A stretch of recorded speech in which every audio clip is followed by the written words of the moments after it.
নমস্কার সবাইকে, রকমারি রান্নাঘরে আরও একটা দুর্দান্ত পিঠা রেসিপিতে সবাইকে স্বাগত। তো দেখেই বুঝতে পাচ্ছেন পিঠাটা কী পিঠা। এটা হচ্ছে দুধ চিতই পিঠা। আর শীত তো প্রায় চলেই যাবে বলছে। শীত থাকতে থাকতে এই সুন্দর পিঠাটা তৈরি করে খান এবং প্রিয়জনদেরও খান। খুবই অল্প সময়, কোনো চালের গুঁড়ো লাগবে না, কোনো পিঠের শাঁস লাগবে না, কিছুই লাগবে না। মাত্র হাতে 10 মিনিট সময় থাকলেই এই সুন্দর পিঠাটা আপনি তৈরি করে খেতেও পারেন, আপনার প্রিয়জনদেরও খাওয়াতে পারেন। অনেক সময় সময়ের অভাবে এই দুধ চিতই পিঠাটা কিন্তু আমরা খেতে পারি না। ভাবি কি চালের গুঁড়ো দিয়ে তৈরি করলে পিঠেটা কিন্তু ভিজতে অনেক টাইম লাগে। এর কিন্তু এইভাবে যদি আপনি পিঠেটা তৈরি করেন, মাত্র 10 মিনিট সময় হাতে থাকলে এই পিঠেটা আপনি তৈরি করে খেতে পারেন খুবই অল্প সময়ে। আর ভিজবেও একেবারে নরম হয়ে, একেবারে নরম তুলতুলে হয়। দুধের মধ্যে এত সুন্দর ভেজে পিঠেগুলো খেতে দুর্দান্ত স্বাদ হয়। তো আশা করি সবারই ভালো লাগবে। সবাই সাথে থাকুন এই সুন্দর পিঠার রেসিপিটা শেষ পর্যন্ত দেখার জন্য। তো আমি প্রথমে এইগুলো নিলাম, 1 বাটি সুজি নিলাম। সুজি আর হাফ বাটির মধ্যে আমি 2 চামচ ময়দা আর 2 চামচ গুঁড়ো দুধ নিলাম। 1 চামচ গুঁড়ো চিনি নিলাম আর হাফ চামচ মতন আমি বেকিং পাউডার নিলাম। পরিমাণ মতো একটু লবণ দিলাম। এই উপকরণগুলো, এবার শুকনো উপকরণগুলো আগে ভালো করে মেখে নেব।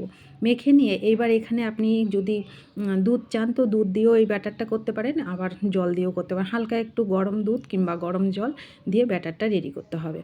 তো আমি জল দিয়ে ব্যাটারটা রেডি করছি। জল দিয়ে হালকা একটু উষ্ণ গরম, বেশি গরমের দরকার নেই। হালকা মানে সুজির আছে, সুজিটা তাড়াতাড়ি ভিজে যাবে, তার জন্য হালকা একটু গরম জল দিয়ে ব্যাটারটা রেডি করে আমি এটাকে ঢেকে রাখলাম।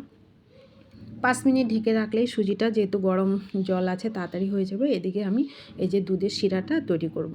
তো দুধটাকে আমি দিয়ে দিচ্ছি এখানে 750 গ্রাম দুধ আছে, ওটাকে একদম ঘন করে জাল করে নেব। আর এখানে দিয়ে দিচ্ছি খেজুরের গুড়, হলে খেজুরের গুড় দেবেন, চিনি দেবেন, যেটা হোক। আমি এই যে লাল বাতাসাগুলো একটু ভেঙে এর মধ্যে দিয়ে দিলাম, একটু এলাচ দিলাম। দিয়ে এবার এইগুলোকে ভালো করে একদম ঘন করে কিছুক্ষণ জাল করে ঢেকে রাখলাম। দুধটা বেশ গরম থাকবে। এবার আবার ব্যাটারটাকে নিয়ে ভালো করে ফেটিয়ে নেব। এক পর্যায়ে দেখবেন ফেটাতে ফেটাতে ব্যাটারটা একেবারে হালকা হয়ে গেছে। তখন আপনি নিজেই বুঝতে পারবেন ব্যাটারটা রেডি হয়ে গেছে। তো সুন্দর করে ফেটিয়ে আমি নিয়ে নিলাম। এইবার তাওয়াতে এগুলো করব। আমি তাওয়াতে একটু তাওয়াটা ভালো করে গরম করে নিয়েছি। নিয়ে এবার একটু তেল ব্রাশ করে দিলাম। এবার প্রথমে যখন পিঠেগুলো দেবেন, অবশ্যই তাওয়াটা গরম করে দেবেন। আর প্রথমে গ্যাসের ফ্লেমটাকে হাইতে রাখবেন, রেখে তারপরে মিডিয়াম ফ্লেমে 2 মিনিট ঢেকে রাখলেই একদম পিঠেগুলো রেডি। তো একইভাবে দেখেন আমি আরেকটাও পিঠাও দেখাচ্ছি। প্রথমে কিন্তু গ্যাসের ফ্লেমটাকে হাইতে রাখবেন। যখন পিঠেগুলো দেবেন তখন দেখবেন বেশ ফুটো ফুটোগুলো খুব সুন্দর হয়। তারপরে গ্যাসের ফ্লেমটাকে 2 মিনিট যখন ঢেকে রাখবেন, তখন গ্যাসের ফ্লেমটাকে একদম লোতে করে দেবেন। দেখবেন সমস্ত পিঠায় এরকম মানে ফুটো ফুটো হবে। আর এরকম পিঠে হলে সেই পিঠে তো ভিজতেই হবে দুধের মধ্যে। তো সেটাই দেখুন এত নরম হয় আর খেতে দুর্দান্ত স্বাদ হয়, একেবারে মুখে লেগে থাকার মতন। তো দেখুন আমার পিঠেগুলো রেডি হয়ে গেল। এবার আমার দুধটা, এই যে ঘন দুধটা আছে, ওইটাকে আমি গরম আছে ঢেকে রেখেছিলাম। এবার সমস্ত পিঠাগুলো ওর মধ্যে দিয়ে দেবো। দিয়ে মাত্র 10 মিনিট ঢেকে রাখবো। 10 মিনিট ঢেকে রাখলেই আপনার রেডি। এত মজার পিঠে হয় খেতে। তো 10 মিনিট ঢেকে রেখে আমি পিঠেগুলোকে একটা প্লেটে নিয়ে নিলাম। দেখুন কত সুন্দর, একদম এত সুন্দর নরম হয়েছে পিঠেগুলো খেতে, মানে দারুণ হয় পিঠেগুলো খেতে। তো বাড়িতে অবশ্যই এত সহজ পিঠাটা বাড়িতে তৈরি করে খাবেন, এবং ভিডিওটি ভালো লাগলে সবাইকে একটু শেয়ার করে দেবেন। আর কেমন লেগেছে সেটাও একটু জানাবেন কমেন্ট করে।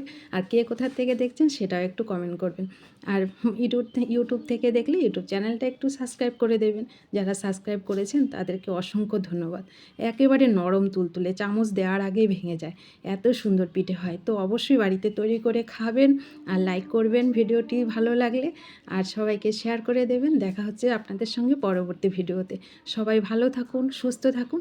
আর শেষ পর্যন্ত ভিডিওটি দেখার জন্য আপনাদের সবাইকে অসংখ্য ধন্যবাদ।